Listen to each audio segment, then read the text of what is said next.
The smell of garlic bread and marinara sauce had become so familiar that Maya Chen barely noticed it anymore.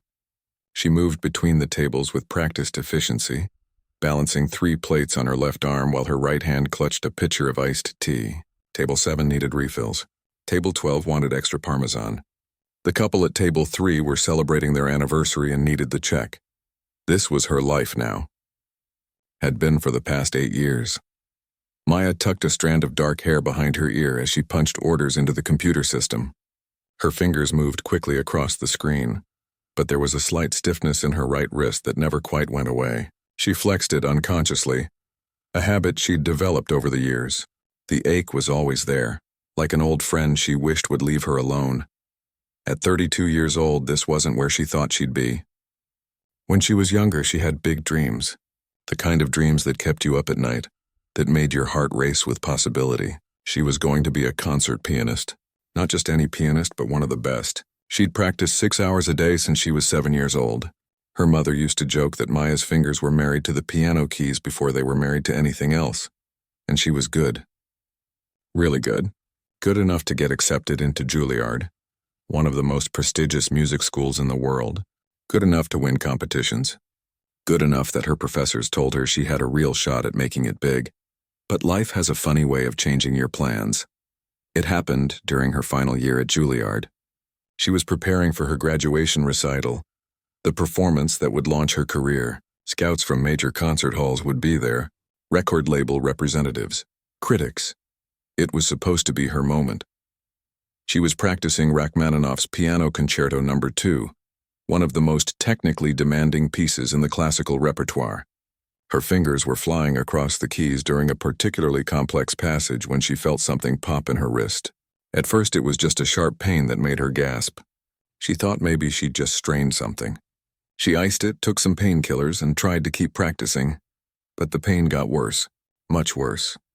The doctors told her she'd torn several tendons in her wrist. The injury was severe, requiring surgery and months of physical therapy. But the real problem was the nerve damage. Even after the surgery, even after all the therapy, her wrist would never be quite the same. She could use it for everyday tasks, but the precision and strength required for professional piano playing, that was questionable at best. The medical bills started piling up immediately. Her scholarship didn't cover medical expenses, and her family back in Ohio couldn't help much. Her parents ran a small grocery store, and they'd already stretched themselves thin helping her get to Juilliard in the first place. She couldn't ask them for more. She had to leave New York, had to leave Juilliard just months before graduation, had to leave behind all those dreams that had defined her entire life. Maya shook her head, bringing herself back to the present. A customer at table 5 was waving at her, looking impatient. She plastered on her server smile and hurried over. "Can I get you anything else?" she asked brightly. "Yeah, this soup is cold." "Can you heat it up?" the man said without looking at her. "Of course, I'll take care of that right away." This was another thing she'd gotten used to, people not really seeing her.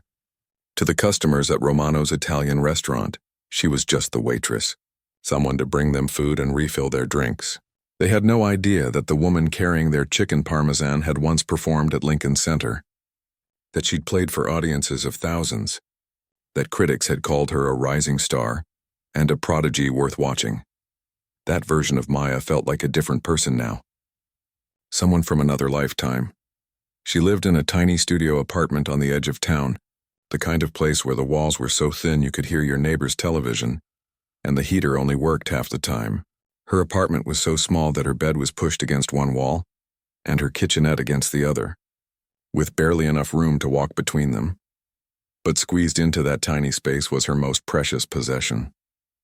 A digital keyboard. It wasn't anything like the grand pianos she used to play. The keys didn't have the same weight. The sound came through cheap speakers instead of resonating through wood and steel. But it was all she could afford. She'd sold her real piano years ago. That had been one of the hardest days of her life. The piano had been a gift from her grandmother, a beautiful upright that her parents had somehow managed to buy when she was 10. Selling it had felt like giving away a piece of her soul, but she needed the money for rent and medical bills, and keeping something so big in a storage unit was an expense she couldn't justify. So now she had the keyboard. And late at night, when her shifts at the restaurant were finally over, and her feet ached from standing all day. She would sit on the edge of her bed and play. She had to be quiet. Her neighbors complained if she played too loud, and the walls were paper thin. But she'd plug in headphones and let her fingers move across the keys, playing in silence that only she could hear. Those moments were both the best and worst parts of her day. Best because for a little while she could remember who she used to be. She could feel that connection to music that had been her whole world. Worst because every time she played, her wrist would start to ache, and every time it ached, she was reminded of everything she'd lost. The physical therapy had helped some. She'd been going religiously for years now, even though she could barely afford it. She'd make the payments, even if it meant eating nothing but ramen noodles for weeks, because there was this tiny, stubborn part of her that still hoped.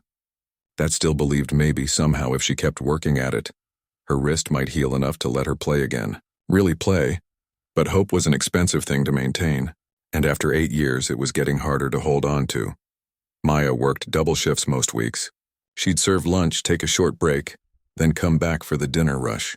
The other servers at Romano's were nice enough, but they didn't really know her. How could they? She never talked about her past. Never mentioned Juilliard or her injury or the life she used to have. It was easier that way. Easier to just be Maya the waitress rather than Maya the failed pianist. Her manager, Tony, knew some of it. He'd caught her one day during a break, sitting in the storage room, flexing her wrist with tears in her eyes. She'd been embarrassed, tried to brush it off, but he'd been kind about it. Asked gentle questions. She'd told him a little bit, just the basics. He'd been sympathetic, but what could he do? He had a restaurant to run and she had bills to pay. Life went on. Tonight was busy, which Maya actually preferred. When she was busy, she didn't have time to think. Didn't have time to wonder what might have been. She could just move from table to table, taking orders, delivering food, smiling at strangers. She cleared table 9 and was heading back to the kitchen when she heard music. Someone had brought in a portable speaker, and classical music was playing softly. She froze in the middle of the dining room, plate still in her hands. It was Chopin. Nocturne in E-flat major, one of her favorite pieces. The familiar melody washed over her, and for a moment she couldn't breathe. She could remember exactly how that piece felt under her fingers, the gentle rise and fall of the melody, the way the notes seemed to float and dance. She'd performed that piece dozens of times. It had been one of her signature songs. "Hey Maya, you okay?" Another server touched her shoulder, startling her. "Yeah," she said quickly, blinking back sudden tears. "Yeah, I'm fine, just had a long day." She hurried to the kitchen, set down the dirty plates, and stood with her back against the wall, taking deep breaths. This happened sometimes. A piece of music would catch her off guard, and suddenly she was back in a concert hall, back at Juilliard, back in a life that no longer existed. She looked down at her right wrist, flexing it slowly. The ache was there, like always, a constant reminder. Maybe some dreams weren't meant to come true. Maybe it was time to accept that this was her life now, and that was okay. Plenty of people worked as servers. It was honest work. It paid the bills mostly. She was surviving. But late that night, back in her cramped studio apartment, Maya sat at her keyboard with her headphones on.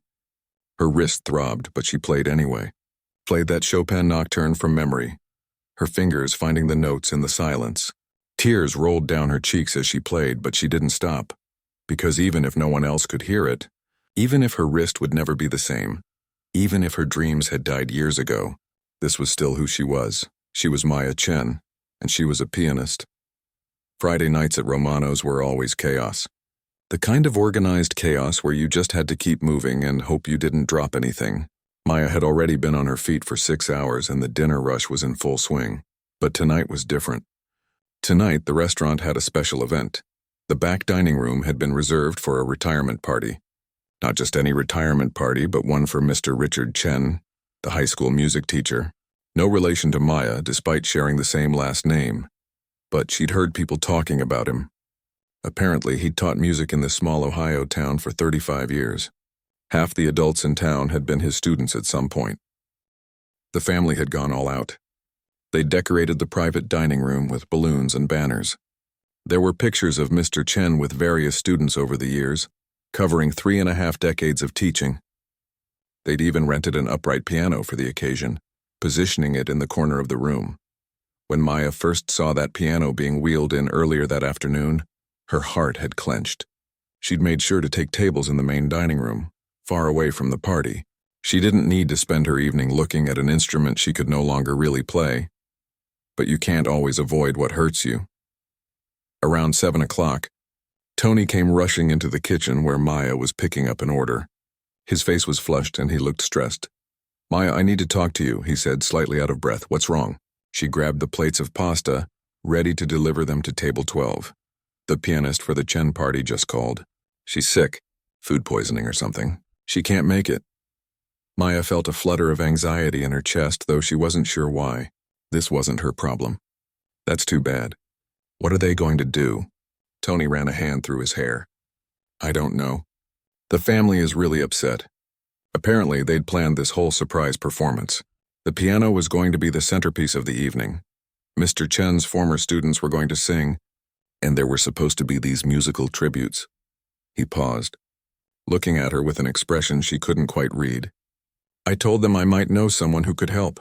"Tony, no." Maya said it immediately, not even letting him finish. "Just hear me out. No, absolutely not." She moved past him to deliver the food, her heart pounding, but Tony followed her. He waited until she'd dropped off the order, then caught up with her near the drink station. "Maya, I know this is asking a lot." "You're asking the impossible," she said, her voice low so other customers wouldn't hear. "I haven't performed in 8 years. My wrist can barely handle more than 20 minutes of playing, and even that leaves me in pain for days. They don't need a concert, just background music. Simple stuff. You could play for an hour, maybe less. They'd pay you, of course. It's not about the money." Maya felt tears pricking at her eyes, which made her angry. She didn't cry at work. She didn't cry anymore, period. Well, except late at night in her apartment where no one could see. "Tony, you don't understand." "I can't." He looked at her with those kind eyes that had made her tell him about her past in the first place. "I think you can, but I won't push you. I just thought I'd ask." He started to walk away, and Maya should have left it there, should have gone back to work and forgotten about it. But something made her look toward the private dining room.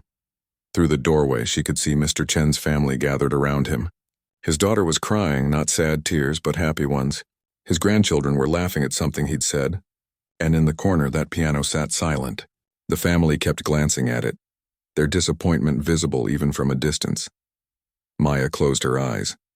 This was a terrible idea. Every logical part of her brain was screaming at her to say no. Her wrist wasn't ready. She wasn't ready. What if she messed up? What if the pain was too much and she had to stop in the middle? What if everyone stared at her and she froze? But there was another voice too. A quieter one that she'd been trying to ignore for 8 years. The voice that woke her up at 3 in the morning, reminding her of what she used to be. The voice that made her sit at that cheap keyboard night after night, even when her wrist screamed in protest. "Tony!" she called out. He turned around immediately. "I'll do it, but only simple pieces. And if my wrist gives out, I stop."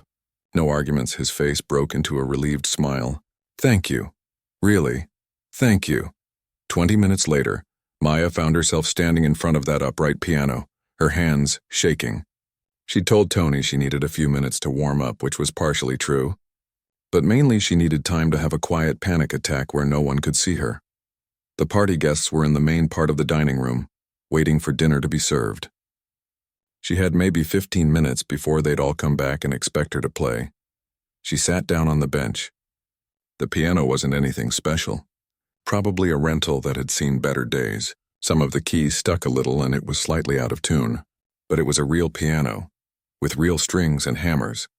And when she pressed middle C, the note resonated in a way her digital keyboard never could. Maya positioned her hands over the keys, then pulled them back.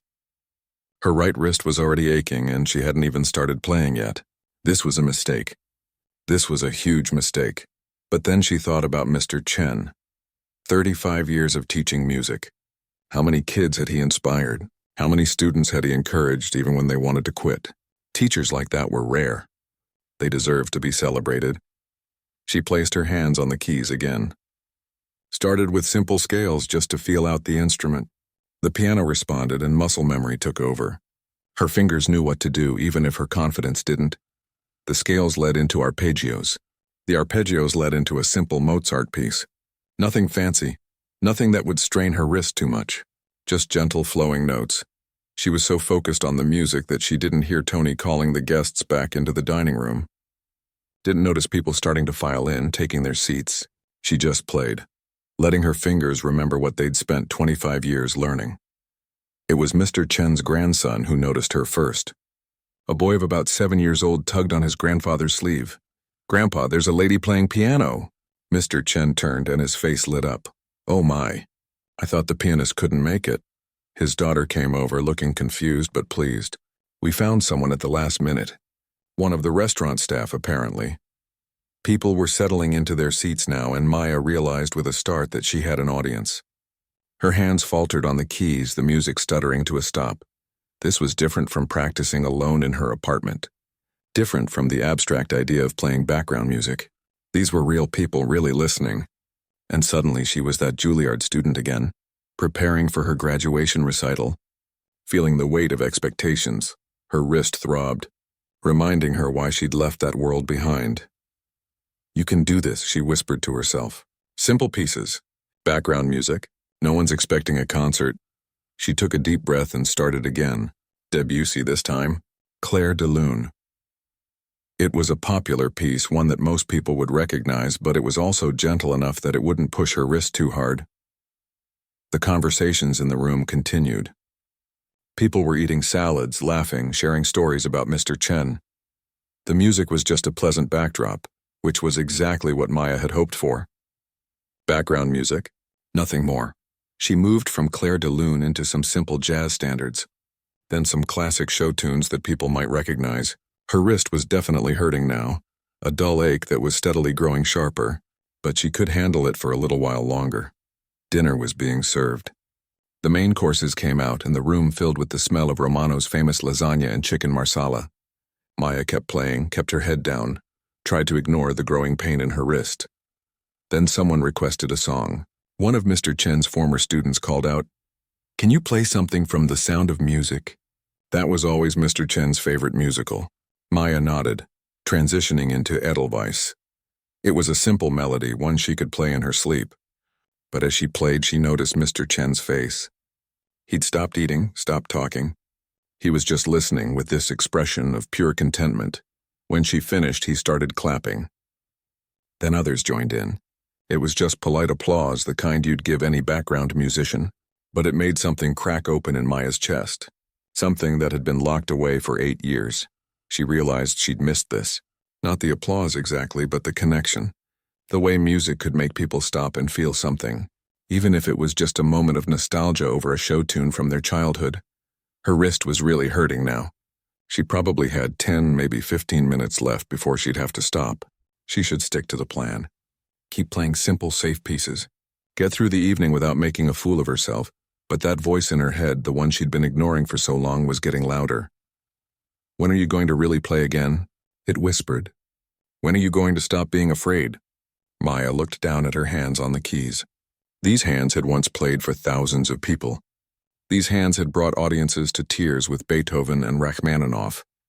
These hands had been her whole identity, and she'd locked them away because of pain, because of fear, because it was easier to work as a waitress and pretend that part of her life never existed than to face what she'd lost. The party was winding down. Soon they'd bring out the cake, give speeches, and her job would be done. She could go back to being Maya the waitress, and no one would remember the quiet woman who'd played piano in the corner. But Maya's fingers were already moving, making a decision her brain hadn't fully processed yet. The simple jazz standard she'd been playing shifted, transformed. The chord progression became more complex. The melody became more expressive. She was transitioning into Chopin, the nocturne in E-flat major that had made her cry just a few days ago when she'd heard it on someone's portable speaker. This wasn't background music anymore. This was the kind of piece that demanded attention. The kind of piece that she'd spent years perfecting at Juilliard. The kind of piece that would absolutely wreck her wrist. But Maya didn't care. For the first time in 8 years, she wasn't thinking about the pain or the limitations or what she'd lost. She was just playing. And slowly, the room began to notice. The first few notes of the Chopin nocturne drifted through the dining room like whispers. Maya's fingers found the opening melody with the kind of certainty that only comes from thousands of hours of practice. This piece had been part of her soul long before the injury, long before everything fell apart. At first, people didn't really notice the change. Conversations continued. Someone was telling a funny story about Mr. Chen accidentally conducting with a pencil instead of a baton. A group of former students were looking at old yearbook photos. The waitstaff moved between tables, clearing plates and refilling wine glasses. But music has a way of demanding attention, even when you're not trying to listen. The melody built, each phrase flowing into the next with increasing emotion. Maya's right wrist was already complaining, sending sharp signals up her arm. She should stop. This was exactly what her physical therapist had warned her against. Too much strain, too quickly, and she could set her recovery back months. But something had broken loose inside her, some dam that had been holding back 8 years of grief and loss and longing.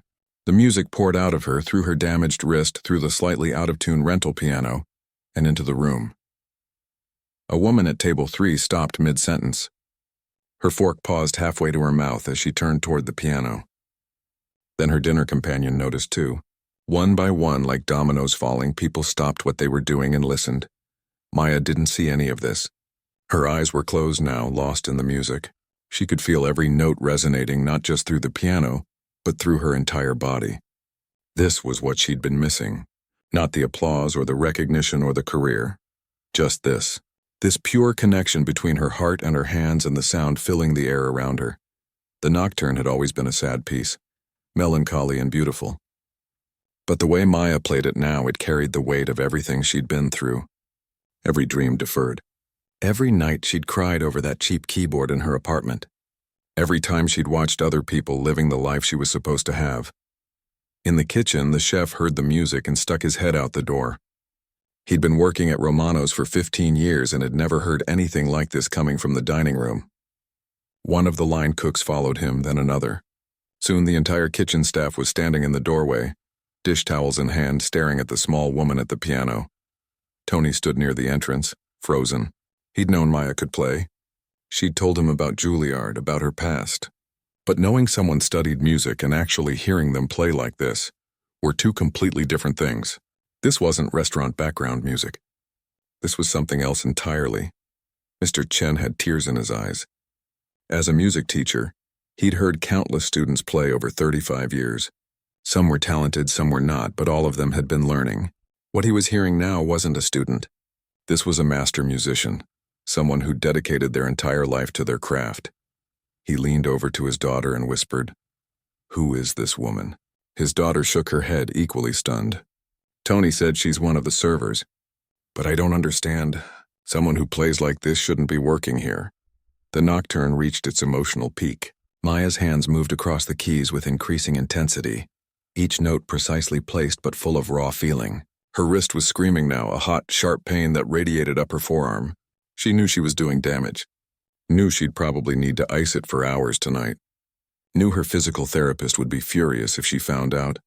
But Maya didn't care. For 8 years she'd been playing it safe, protecting herself, avoiding the thing she loved most because it hurt too much. And what had that gotten her? A tiny apartment and a future of taking orders and clearing tables. Right now, in this moment, she was alive again.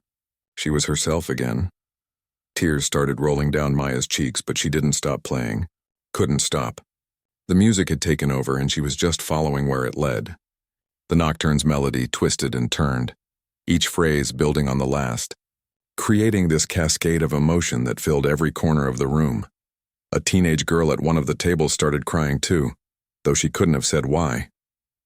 She'd never been particularly interested in classical music, but something about the way this woman played made her feel things she didn't have words for. Loss and beauty and sadness and hope all mixed together. Her mother reached over and squeezed her hand, her own eyes wet. Several other people were wiping away tears too, overcome by the sheer emotion pouring out of the piano. The Nocturne had movements of quiet reflection and moments of passionate intensity. Maya played them all with perfect technical precision, but more than that, with complete emotional honesty. This wasn't a performance anymore. This was confession. This was prayer. This was 8 years of silence finally breaking. The dining room had gone completely quiet except for the music. No one was eating. No one was talking. Even the waitstaff had stopped moving, standing still with trays in their hands, mesmerized. Maya felt rather than saw the attention. Felt the weight of all those eyes on her. In the past, that might have made her nervous. Might have made her self-conscious about her imperfect wrist or the out-of-tune piano, or the fact that she was wearing her server uniform instead of concert attire. But right now, none of that mattered. All that mattered was the music and what it was saying. The nocturne moved into its final section, the melody becoming softer, more introspective. Maya's fingers danced over the keys with increasing delicacy. This was the hardest part technically, requiring precise control and a light touch. Her injured wrist made this particularly challenging. Every note was a struggle, a negotiation between what her body could do and what the music demanded. But she pushed through. Note by note, phrase by phrase, she made it work, made it beautiful even. As the final notes of the nocturne faded into silence, Maya kept her hands on the keys for a moment. The room stayed quiet. Nobody moved. It was like the entire restaurant was holding its breath. Then Maya did something she hadn't planned. Something she knew was probably crazy. Instead of stopping, instead of standing up and letting them applaud and going back to her normal life, she kept going. Her hands shifted position on the keyboard, finding new notes. A new melody. She was transitioning into another piece, but not just any piece. Rachmaninoff's Piano Concerto No. 2. The piece she was supposed to perform at her Juilliard graduation. The piece she was playing when her wrist gave out.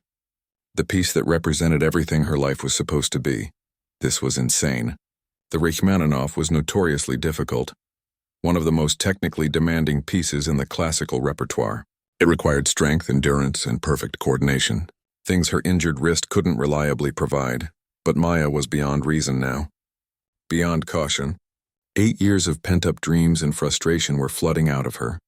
And she couldn't have stopped if she'd wanted to. Of course, she was playing just the piano part, without the orchestral accompaniment. But anyone who knew the piece would recognize it immediately. And from the gasp that went through the room, several people did recognize it. Mr. Chen actually stood up from his seat, his hands gripping the table edge. "That's Rachmaninoff," he said to no one in particular, his voice shaking. "She's playing Rachmaninoff." The concerto opened with those famous chords, powerful and dramatic. Maya threw everything she had into them, making that rental piano sing in ways it probably never had before. The pain in her wrist was intense now, making her hands shake slightly. But the shaking almost added to the emotion, made it more raw and real. The melody developed, cascading through complex runs and intricate harmonies. Maya's fingers flew across the keys, muscle memory guiding them even as her conscious mind struggled to keep up. This piece required absolute focus, absolute commitment. There was no room for doubt or hesitation. People in the dining room were openly crying now. Some didn't even know why. They'd never heard this piece before, might not have been particularly into classical music, but they could feel the story behind the notes, could sense that they were witnessing something extraordinary and deeply personal. One of the servers, a young woman named Jessica, who'd worked with Maya for 3 years, stood near the kitchen door with tears streaming down her face. She'd never suspected, never had any idea that quiet Maya, who always took the worst shifts without complaining, who never talked about herself, who just did her job and went home, had this inside her. "Who is she?" Jessica whispered to Tony.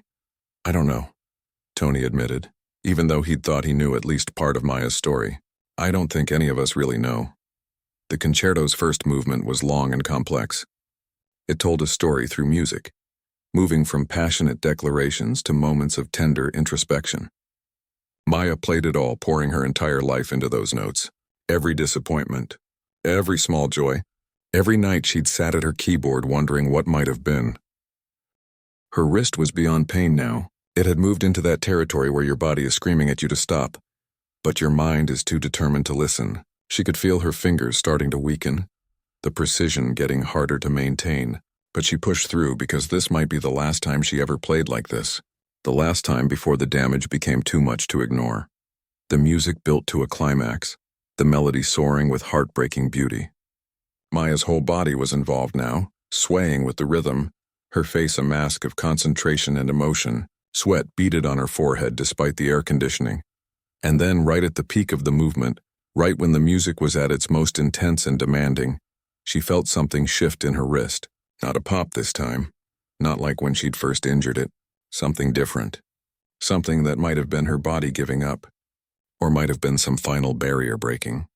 She didn't know which, and in that moment, she didn't care. Maya drove toward the final phrases of the movement, giving everything she had left. Her fingers found notes she wasn't sure she could still reach. Her damaged wrist performed passages it had no business being able to play, and the room erupted before she even finished. Maya struck the final chord of the first movement with everything she had left. Her right wrist gave a sharp, searing complaint, and she knew immediately that she'd pushed too far. The pain was different this time. Not the dull ache she'd learned to live with, but something sharper, more urgent. She should stop, should stand up, accept whatever polite applause came, and go ice her wrist before the damage got worse. But the music wasn't done with her yet. Her hands shifted position on the keys, and before she could talk herself out of it, she was moving into the second movement of the Rachmaninoff, the slower, more lyrical section, the part that had always made her cry even before her injury, because it was so achingly beautiful. The room was already in chaos. People were on their feet, applauding wildly, but Maya barely heard them. She was somewhere else now, somewhere beyond the restaurant, beyond the pain, beyond the 8 years of working dead-end shifts and pretending she was fine with how her life had turned out. She was back at Juilliard. Back in that practice room where she'd spent countless hours. Back in that moment before everything fell apart, when she still believed her dreams were possible.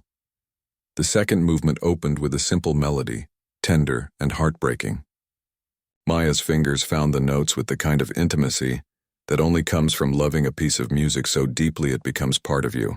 She'd played this section hundreds of times, had memorized not just the notes but the feeling behind them. Her wrist was shaking now. She could feel it trembling as she played, the muscles fatiguing in a way that scared her, but she couldn't stop. Wouldn't stop. This movement was the heart of the concerto, the emotional core that made everything else matter. Mr. Chen sank back into his chair, forgotten retirement party and all. He'd taught music for 35 years. He'd introduced thousands of kids to classical music, helped them understand the beauty of great compositions. But in all those years, he'd rarely heard anything like this. This wasn't technical perfection, though the woman playing was clearly skilled. This was something deeper. This was a person laying their soul bare through music. "She's hurt," his daughter said, noticing Maya's shaking hands. "Look at her wrist." "She's in pain, I know," Mr. Chen whispered, "but she won't stop. Can't stop." The melody developed, each phrase building on the last. Maya's left hand provided gentle accompaniment while her right hand carried the main theme. The balance between the two hands required subtle control, especially given that her right wrist was barely functioning at this point. But somehow, she made it work. Each note came out clear and true even as her hand shook. The pain was transforming into something else now. Not just physical discomfort, but a kind of purging, like she was playing out 8 years of suppressed grief and anger and loss through these notes. The kitchen staff had fully abandoned their stations now. The chef, a gruff man who'd worked in restaurants for 30 years and prided himself on never showing emotion, stood with tears running into his beard. One of the dishwashers, a college kid who usually had his earbuds in listening to hip-hop, stood transfixed, experiencing classical music in a way he never had before. In the main dining room, customers who'd come in for a normal Friday night dinner found themselves witnessing something extraordinary. Some had their phones out now, recording. Though they barely looked at the screens, their eyes were locked on Maya, on her shaking hands and tear-stained face and the fierce determination in her expression. One man who'd been loudly complaining about his steak being overcooked 15 minutes earlier now sat in stunned silence, his dinner completely forgotten. His wife was crying openly, clutching his hand. "I don't even like classical music," she whispered to him, "but this is the most beautiful thing I've ever heard." The second movement moved through different emotional territories. Moments of tenderness gave way to passages of yearning. The melody would climb, reaching for something just out of grasp, then fall back into resignation. It was the sound of hope and disappointment, of dreams both realized and lost. Maya knew this movement so well she could have played it in her sleep. But tonight it felt like she was discovering it for the first time. Every note meant something new. Every phrase told part of her story. She thought about her grandmother who'd bought her that first piano. Who'd believed in her when she was just a 7-year-old kid who liked making noise on the keys? Her grandmother had passed away 5 years ago, had never known that Maya's dreams had fallen apart. That was probably a blessing. She thought about her parents still running that little grocery store in Ohio, still struggling to make ends meet. They'd sacrificed so much to help her pursue music, had worked extra hours, had gone without things themselves. Also, their daughter could have a chance at something better. And she'd let them down. She thought about her professors at Juilliard who'd been so excited about her future, the ones who'd written letters of recommendation, who'd connected her with important people in the music world. They probably didn't even remember her name now. All of these thoughts, all of these losses went into the music. The second movement became a conversation between who she was supposed to be and who she actually was. Between the girl with big dreams and the woman serving pasta at Romano's Italian restaurant. Her wrist was barely holding on. She could feel something wrong in the tendons, something that probably meant she'd be in serious pain for days or even weeks after this. Her physical therapist would probably be furious, might even drop her as a patient. But Maya kept playing. The second movement reached its climax, the melody soaring with bittersweet beauty. This was the moment in the concerto where everything came together, where all the themes and emotions crystallized into something transcendent. Maya threw everything she had into these phrases. Her whole body swayed with the music, her face a mixture of pain and ecstasy. Tears were streaming down her cheeks, but she wasn't even aware of them anymore. She was beyond self-consciousness, beyond fear. She was just playing, just being exactly who she was supposed to be. The room was completely silent except for the piano. Even the people who'd been applauding had gone quiet again, sensing that something even more powerful was happening. This wasn't just a performance anymore. This was witnessing someone's transformation in real time. Jessica, the young server who worked with Maya, grabbed Tony's arm. "We have to do something. She's going to hurt herself." But Tony shook his head. "Look at her face. Have you ever seen her look like that?" Jessica looked. Maya's expression was intense, almost frightening in its raw emotion, but underneath the pain and the tears there was something else. Joy. Pure, uncomplicated joy. "She's free," Tony said quietly, maybe for the first time in years. The second movement ended with the melody gradually fading, becoming softer and more introspective, until it dissolved into a gentle conclusion. For a moment Maya sat perfectly still, her hands resting on the keys. This should have been the end. The concerto had 3 movements, but she'd already pushed far beyond what her wrist could handle. Every reasonable part of her brain was screaming at her to stop, but Maya had spent 8 years being reasonable. 8 years playing it safe. 8 years protecting herself from disappointment and pain. She was done being reasonable. Her hands found new positions on the keyboard. The third movement of the Rachmaninoff concerto was the most technically demanding of all. Fast, complex, requiring both hands to move with lightning speed and perfect coordination. It was the kind of movement that professional pianists with perfectly healthy hands found challenging. She had no business attempting it, but her fingers were already moving, launching into the rapid-fire opening. The notes cascaded out faster and faster, building in intensity. Her injured wrist was screaming in protest, but somehow, impossibly, it kept working, kept finding the notes even as it shook violently. The crowd erupted again. People were shouting now, overcome with emotion. Some were applauding even as she played, unable to contain themselves. Others just stood with their hands over their mouths, stunned. Mr. Chen was on his feet, tears streaming down his face. In all his years of teaching, all his years of loving and sharing music, he'd never witnessed anything like this. This wasn't about technical perfection or professional training. This was about the human spirit refusing to give up. About a person who'd been broken finding a way to be whole again, even if just for a moment. The third movement raced forward, relentless and exhilarating. Maya's fingers flew across the keys, finding impossible passages, making the rental piano sing like it had never sung before. Her whole body was involved now, leaning into the music, riding its waves and currents. She wasn't thinking anymore. Couldn't think. The music had taken over completely, carrying her along. Every note was automatic, the result of thousands of hours of practice that had embedded themselves so deeply in her muscle memory that not even an injured wrist could fully erase them. But she could feel herself fading. The adrenaline that had been keeping her going was starting to wear off, and the reality of what she was doing to her wrist was becoming unavoidable. Her fingers were slowing, losing their precision. She had maybe a minute left before her hand would give out completely. So Maya made a decision. She wouldn't play the entire third movement. She'd skip ahead to the ending, to the triumphant finale that resolved all the themes and brought the concerto to its powerful conclusion. She transitioned, condensing movements and themes, her fingers finding the final section. The music built to its climax, all the emotions and melodies from the entire concerto coming together in this last, glorious statement. And then, with one final powerful chord, she was done. Maya's hands crashed down on the keys one last time.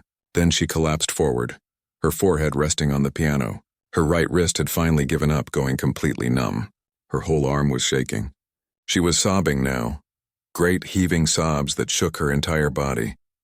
But she was smiling through the tears.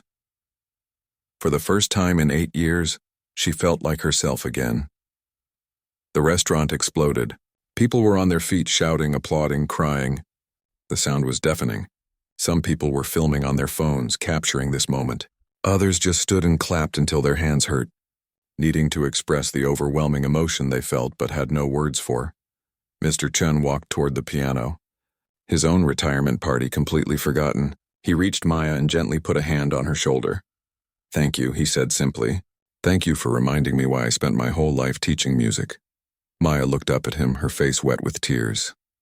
She tried to speak but couldn't find words. What could she possibly say? The applause continued, washing over her in waves. And somewhere in that moment, in that restaurant in a small Ohio town, Maya Chen stopped being the girl who'd lost everything and became the woman who'd found herself again. Maya woke up the next morning to her phone vibrating nonstop. For a confused moment, still half asleep, she thought maybe she'd forgotten to turn off her alarm. But when she grabbed the phone from her nightstand, she saw something that made her fully alert immediately. Hundreds of notifications, messages, emails, calls from numbers she didn't recognize. Her social media accounts, which she barely used, were exploding with activity. She sat up in bed, her right wrist immediately reminding her of last night. It was swollen, hot to the touch, and hurt worse than it had in years. She'd gotten home around midnight, iced it for hours, taken some painkillers, and collapsed into bed.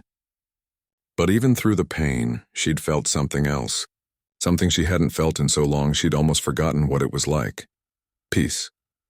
Maya opened her phone, trying to understand what was happening. The first thing she saw was a video. Someone had posted it on social media the night before, and it was spreading like wildfire. The video showed her at the piano, tears streaming down her face, playing the Rachmaninoff. Her hands were shaking visibly in the footage, her whole body swaying with emotion. The person filming had captured the whole thing, including the moment at the end when she collapsed over the keys. "Waitress stuns crowd with emotional piano performance," read the caption. She played through pain and tears. "I've never seen anything like this." The video had been shared thousands of times overnight, tens of thousands. Comments were pouring in from all over the world. "I'm crying watching this," wrote someone from California. "Who is this woman? She plays like a professional," wrote someone else. The way she kept going even though her hands were shaking. "This is what true passion looks like." Maya scrolled through the comments, her own hands shaking now for a different reason. This wasn't supposed to happen. She'd just been playing for a small retirement party. She never expected it to leave that room, but more notifications kept coming. Her phone rang, a number she didn't recognize.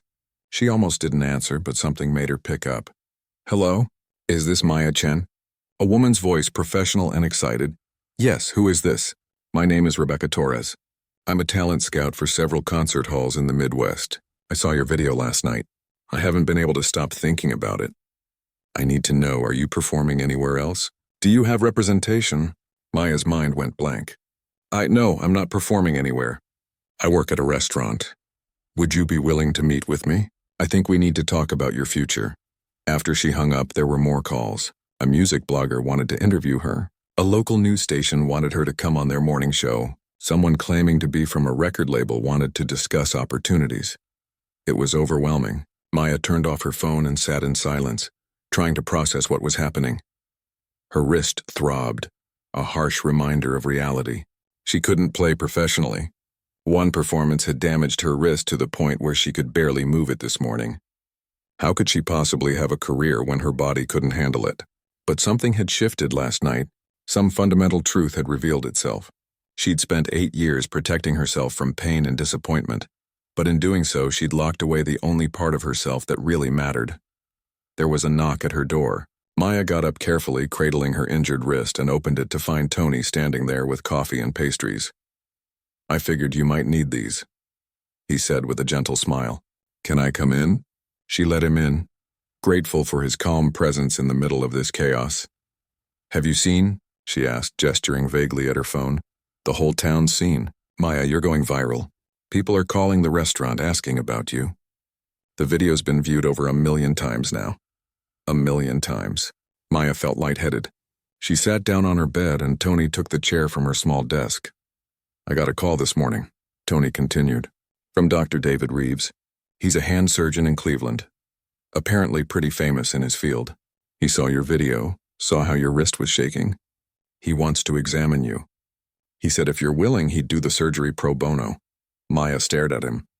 "Why would he do that?" "He said he lost his daughter a few years ago.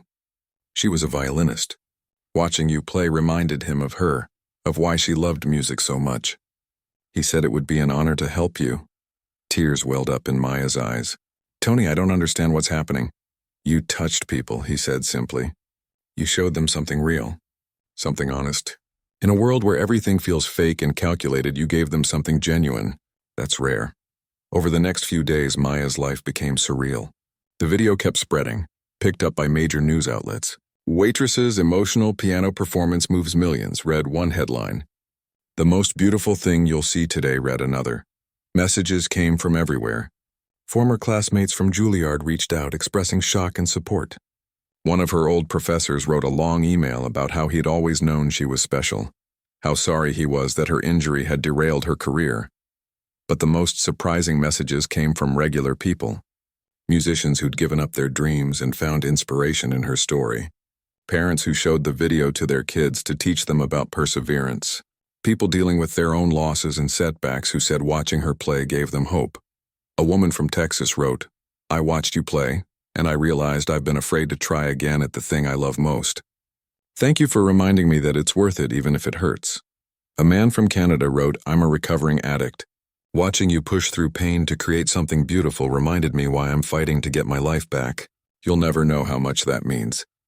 These messages broke something open in Maya. She'd thought her story was about personal failure, about dreams dying, but other people saw something different. They saw resilience. They saw courage. They saw someone refusing to let circumstances define her. 2 weeks later, Maya sat in Dr. Reeves's office in Cleveland. He examined her wrist carefully, running tests, reviewing old x-rays and medical records she'd had sent over. "You did some damage with that performance," he said finally. "But interestingly, not as much as I expected. You've been doing physical therapy all these years?" "Religiously," Maya confirmed. "Even when I could barely afford it," he nodded. "That discipline paid off. Your wrist is in better shape than it should be, given the original injury. With surgery and proper recovery, I think we can restore about 80% functionality, maybe more." 80%, Maya repeated. "Is that enough to play professionally?" Dr. Reeves smiled. "Maya, I saw that video.